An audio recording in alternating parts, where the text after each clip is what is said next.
Hi everyone, welcome to this video. In this video we want to find the value of this expression 4 divided by 1 over 2 times 4. Are you ready to solve? Let's go down and get started.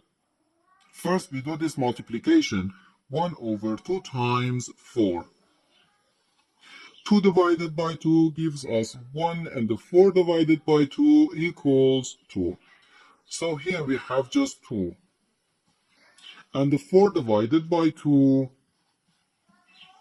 equals 2. But this answer is not correct.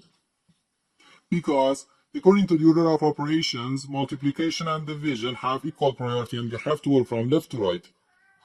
So here, first we have to do this division, then this multiplication. If we do this multiplication before this division, it is wrong.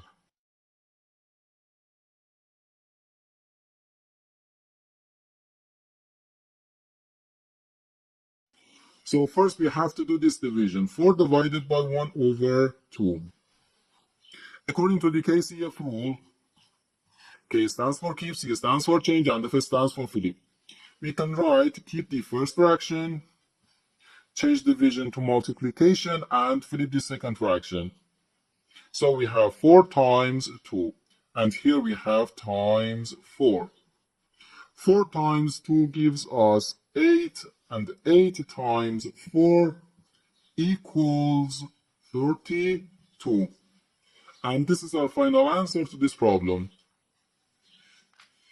The correct answer is 32.